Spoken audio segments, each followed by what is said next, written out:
My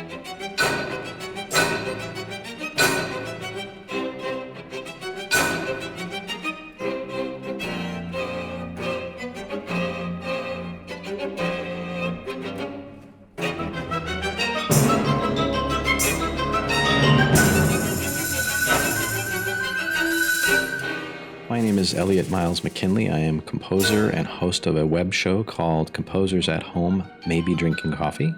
I am also the director of the Alba Music Festival Composition Program in Alba, Italy, which runs every year, concurrent with the Alba Music Festival, the end of May into early June. Unfortunately, this year, due to COVID-19, we had to postpone and cancel our program. However, the Alba Music Festival is continuing in a smaller online format for 2020. I am very happy to contribute several video programs for this year's online festival to represent the composition program, featuring recent and current performers, faculty, and several of the chosen 2020 composition fellows.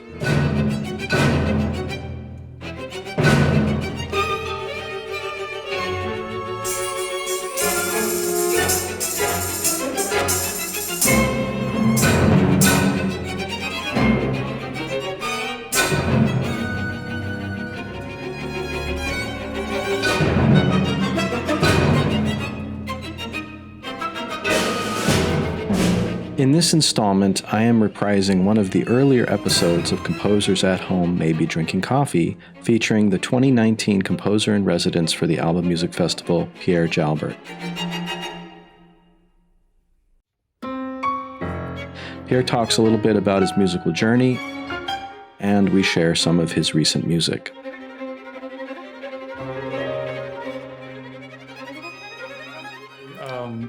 I started out very young, wanting to play the piano, as many composers do, wanting to play an instrument. My family actually didn't own an instrument at the time. So I used to walk down the street to the local church where one of the nuns there was teaching piano lessons. Mm-hmm.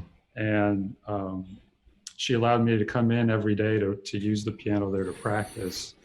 And she also had an assistant who used to, I still remember this, I don't know why, but I used to give me flashcards and things like that.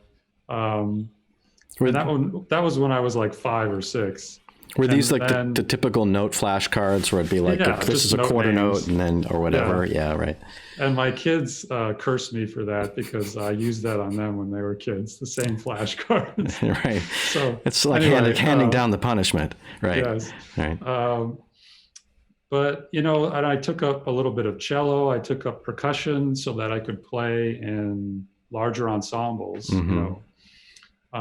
But piano was always my main instrument. And just became interested, fairly early on in when I was a kid in writing my own sort of little tunes. Mm-hmm. Some of them were actual, little pop songs and then I started writing sort of in the style of whatever composer I was mm-hmm. studying at that time, mm-hmm. Making up little tunes. Mm-hmm. But the way the process worked for me when I was a kid was I'd memorize a piece mm-hmm. after improvising, for however long, memorize the piece and then write it down. Okay. So that process has certainly changed for me over the years, especially when you're working with larger ensembles. Right.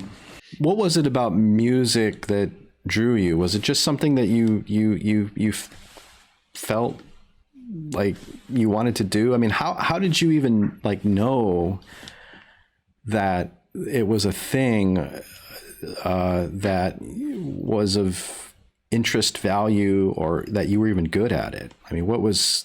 Do you remember any moments? Couple things. I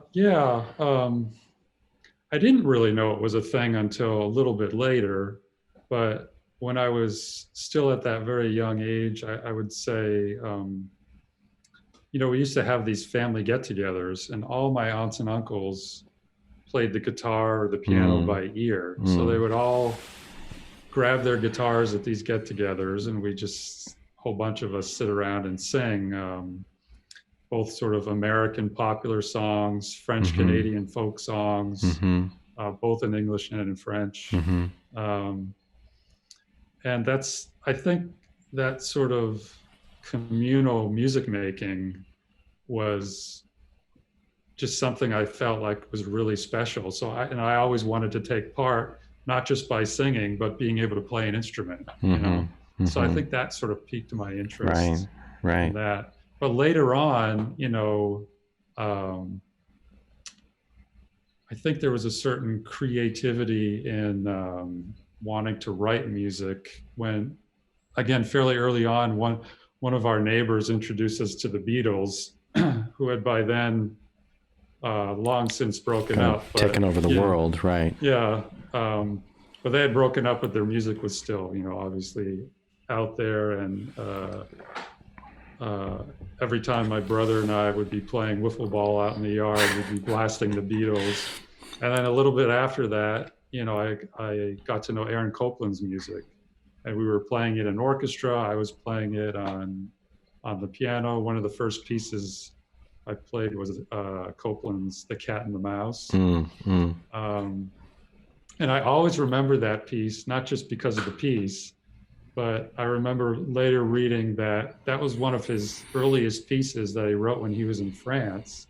And he was approached by, I think it was Durand, one of the publishers there, and sold the piece for like $100 in perpetuity.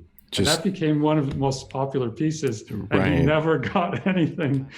And Copland was one of those composers he was really the first concert composer that I knew of that was making a living writing concert music. Yeah. And he wrote some film music, obviously, and other things. When did you know, and this could be a moment or it could be a time or something, that you wanted to be a composer? And were you conscious of like what that meant when you started thinking about that? Yeah, pretty early on. I think by the time I got to high school, I knew that's what I wanted to do. Again, Copland was sort of the role model. And I actually wrote him a letter and got him to sign. We had our youth orchestra was making had a project. We were collecting signatures of famous musicians. So I wrote to him, and either his assistant or somebody wrote back to me. I assume it was him with his signature. So that was a big inspiration that, you know, here's a real living composer writing concert music. I really didn't know what it would entail later on, because I kept, you know, I wanted to be both a pianist and a composer. That I was very serious about both of them. And when I went on to college, I did both of those things. But yeah, I didn't know exactly what would transpire, you know, but I knew it was just something I had to do. Yeah. Or at least had to try. Right. And nobody in my family was a musician in terms of, I mean, they all played by ear, but nobody had really studied it formally. Although I had a great aunt who taught piano, but she was a sister. She was a nun, and she taught piano. But other than that, you know, I had to.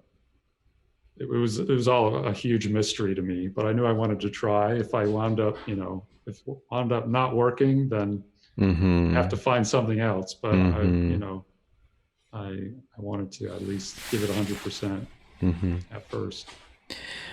But compositional influences, again, Copland being one of your first compositional influences, and then you said you listened to Crumb.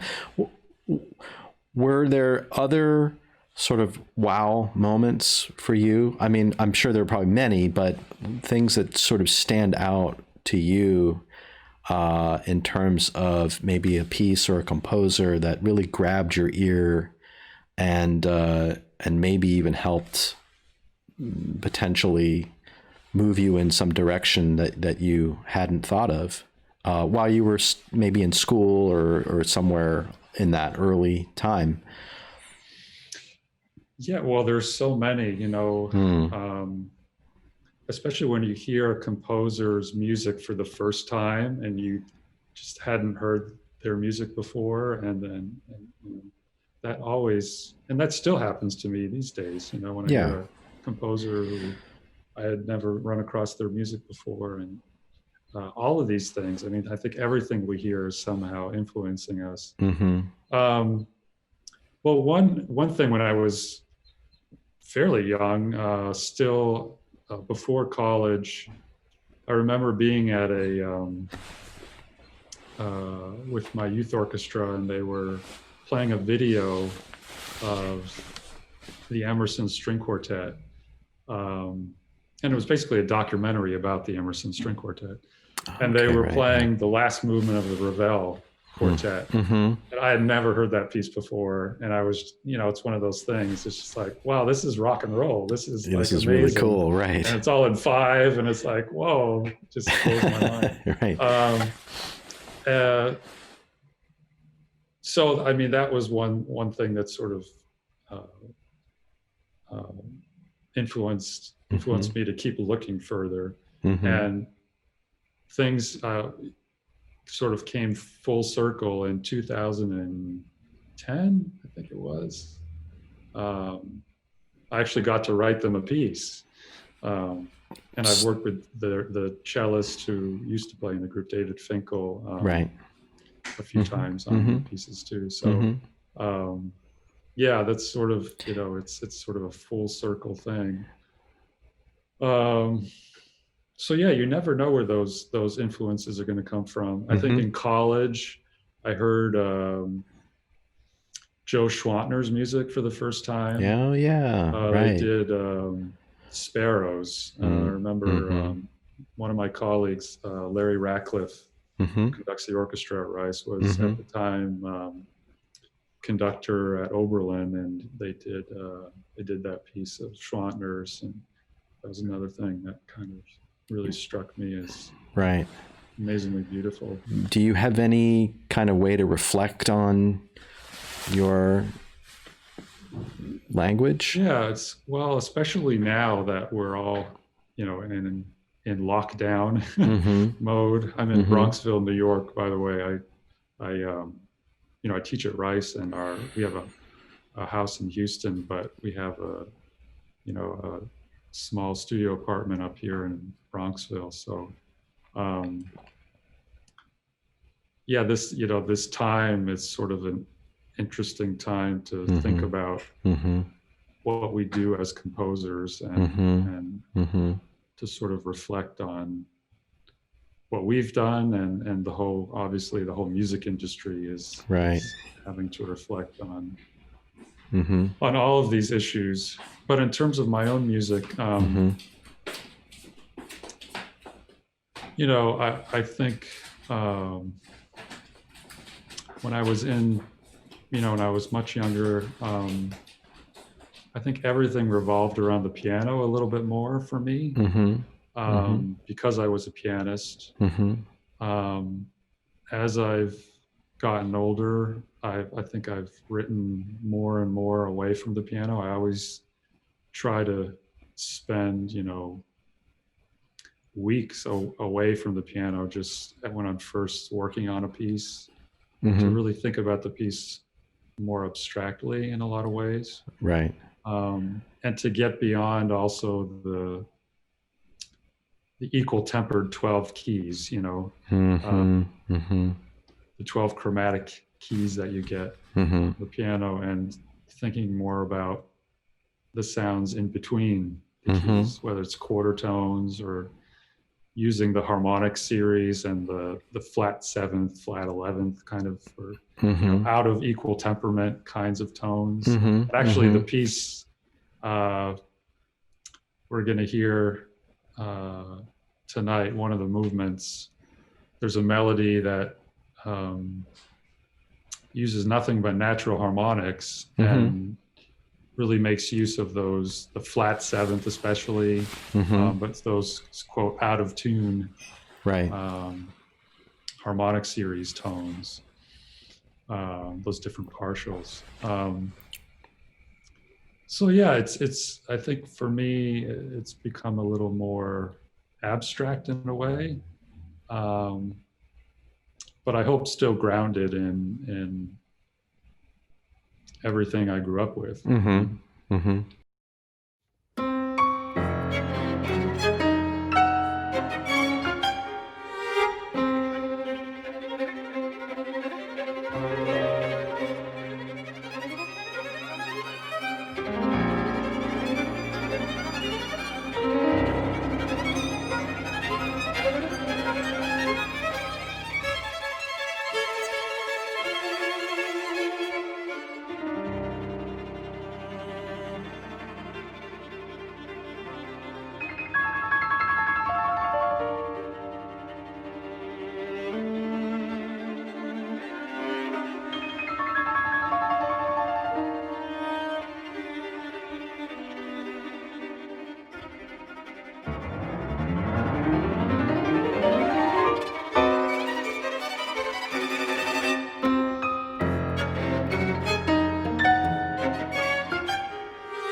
The other thing about your harmony, Lansing, I would say this about Lansing's music too, and a number of composers that I know, is it feels that the harmonies, and it's not, by the way, this is not because you're using the harmonics, but the harmonies, the colors, even when the colors are meant to kind of blur, they feel like they're grounded in the way that the harmonic series would choose to reinforce, the kind of reinforcement or negation of fundamentals. Like right? as you grow up, the intervals become less and less. Or something along those lines, but also just in terms of tones too, the amplification of certain overtones and things sonically. The performance is beautiful. This is a great performance, terrific performance. Wonderful players, Bernadette and the Jupiter Quartet, and they did it, several times around. So, and then when they went into the studio to record it, it came out really well. So that's all you can ask for as a composer. It's a nice gift at the end of the whole process. Right. It ties into a couple of things, and one of which you said earlier, which is first of all, and this is the advice that we all give to young composers, which is make friends with performers. And the first thing is make friends with them genuinely. Absolutely. Not just because, don't buy them pizza because you want them to play your music and you don't actually like them as human beings. But I mean, make a lot of friends and surround yourself. They're really interesting people, fun to be around, and you'll learn something. Right. It's good to have friends. It's always good to have friends, right? Always good to have drinking buddies. We do have some questions popping in here. One is, so Kathy says, how did his family support him in the early years? I think probably that means artistically. And what are his future plans with composing? A couple good questions. So maybe with the first one, and we touched on it a little bit. Well, when I was, as I said, when I was first starting, trying to learn how to play the piano, we didn't have a piano. So I would walk down the street to the local church where one of the nuns was a piano teacher, and would use her piano. Later on, my parents invested in a little upright piano, and they've always been supportive. I think they didn't really, when I was younger, I'm not so sure they saw music as a healthy career choice. Put it that way. Right. It's a good way of putting it. Like maybe I could find something else to do, like be a dentist or be a priest and do it in your spare time. Right. But I was going to try no matter what, and at least see what happened. But they were always, extremely supportive. What am I working on now? Was that the second question? Yeah, it was about future plans. It was what are his future plans with composing? Yeah, what are your future plans with composing? Well, I'm writing actually my first dectet, so a piece for 10 players for this group out in Santa Fe and Albuquerque called the Chatter Ensemble. And I kind of see this piece as, we'll see whether, for me, I'm since I'm on sabbatical, I'm trying some new things, and we'll see how that goes. Teksu Kim writes, wonderful music. The pieces seem to be seamless. What is the secret? Interesting. He's a composer. Do you know Teksu? Yeah.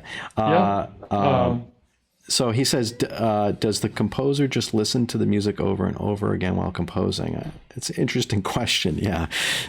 Well, that's the thing, is getting, for me, it's a lot of it is about not just the musical materials themselves, which are obviously very important, Mm-hmm. but the timing of events, so that Right. something enters just where you need it to. And for that, it's a struggle. I think Yeah. uh, maybe for Mozart, it wasn't a struggle, but for the rest of us, it's a struggle. Mm-hmm. Um, some people have less of a struggle than others, but I know for me, that's what I'm constantly thinking about Mm-hmm. as I'm writing. Um, and I have this, in order to get over that and not concentrate too much on 4 seconds of music, Yeah. I have this sort of shorthand that I use, Oh, yeah. where I try to get as much, it's basically a rhythmic and contour shorthand. So you might actually Mm-hmm. have bar lines and rhythms and Mm-hmm. contours, Mm-hmm. but you're not sure of the details yet. Right. But the timing of things is sort of built into that. Yeah. So as you Yeah. build up more of the details, uh, you can constantly think about that. Mm-hmm. And it's just a way for me to get more material down on the page and work with it. Right. That's interesting. I'd like to sort of talk a little more about that, because for those composers who are, doesn't matter what stage of career you're at. Doesn't matter whether you've been doing this like you and I, we've been doing this for, 30 some odd years, plus years, or you're just starting out. The issue of like not only how to take an idea and to go with it, but also like when do you change it, or when do you do something new, or when do you, like pacing, right? And to that end, I do have a document from Pierre sent me, which is kind of an example of this, which I can, if you watch me struggle with technology for a minute, I can share. So Pierre can't, by the way, Pierre can't see the live stream, so he doesn't know what I'm putting up on the screen. But at the moment, and I'll put our faces up there so they can see us. At the moment, I'm blocking part of it, but I'll try. But it's just a little bit. I'm putting up that your outline, the sketch outline that you sent me. So herewith we have an example of that. Do you? I mean, you know what it looks like. Do you want to say anything about? Just a couple of things. Again, for me, I didn't really start doing this until grad school, and even then it's sort of developed over the years. You have to, it's a way of developing an inner ear and getting at least some material, longer stretches of material down quicker, so then you can go back and really refine it. You can reject certain things, you can develop other things. So this I believe this particular sketch is, a movement from my cello sonata. Yep. And I think I fit the whole movement on 2 of these large pages. So that's another thing you can see and go through again and again and again. So you basically have it memorized, the whole movement, and check it for timing and those sorts of things. And so you can see a large chunk of music all at once. I think we're so used to, looking at smaller computer screens and seeing only a small chunk of the picture. Yeah.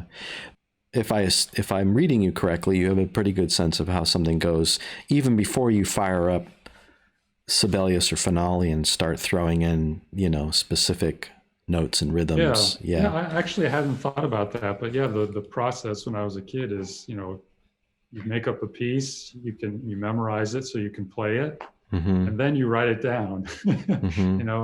Whereas now I'm very much working, with the notation the whole time, but I don't really put anything it's all in this sort of weird sketch form, until closer to the end of the process. So that before I'm really committed to every little single detail, I have the bigger picture in mind. How long do you take in the process of thinking about a work, even before you get to this sketching stage of just sort of throwing out ideas on a page, and maybe even get to a manuscript stage?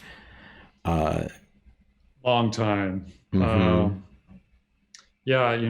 tell my students, I don't think I'd ever be able to, if I used this process as a student, I wouldn't be able to have weekly lessons, because I wouldn't have anything but like hieroglyphics to show, Right. What did you do? For a month, and it's like, although I've suggested that, maybe the better process for students might be, because they're in the same boat when they're first starting a piece, you're sort of racking your brain for a few weeks, when you're just getting started, that, maybe you should have a few lessons at the beginning of the process, and then more and more lessons as you get towards the end of the piece, because there's just a lot more to say as you get more material. Right. You said you mentioned having done a little jazz playing. Was there anything from the jazz world, or maybe specifically that, and maybe we'll extend that to the pop world, that has influenced your music, even if it's maybe not obvious? Well, from the jazz world, I think is harmony, and kind of these extended chords, extended tertian harmonies. I know it's used in, modern classical music too, but I think I was sort of exposed to it more in my jazz playing than I was, as a kid. I was playing a lot of Bach and Chopin and some Prokofiev. And then I was given a jazz chart, with just chord symbols, with just the chords, and I'm like, I got to figure out these chords. Right. C major 7 sharp. What? What's exactly this? And then I was like, wow, this really sounds cool. So it's certainly expanded my experience with harmony. In pop music, I think it was rhythm and syncopation, somewhat with jazz too, obviously. Just the approach to rhythm. I still think it's sort of intuitive for me. I don't follow any sort of system, but a lot of it comes from that music. Especially the more pulse-oriented stuff. So there's some big influences there. Here it was wonderful to spend the last hour and a half with you. And thanks for having me. It's a great thing you're doing. It's really thank you. Wonderful to be able to talk shop. Again, I wish to thank my guest from the April 30th episode of Composers at Home Maybe Drinking Coffee, Pierre Jalbert. I would also like to thank Jeff Soberschlag, Giuseppe Nova, and the entire staff of the Alba Music Festival Composition Program for making this festival such a warm and welcoming place for all of our program fellows, faculty, and guest artists over these past 5 years. We look forward to next year, when we surely hope we can all be together again in person as part of the 18th edition of the Alba Music Festival and the 6th edition of the Composition Program.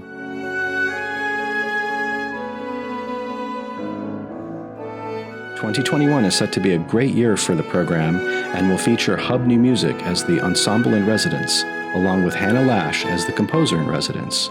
Our distinguished faculty includes Mary Ellen Childs, David Post, and J. Anthony Allen, who will also run an electronic and electroacoustic mini course that will run concurrently with the composition program.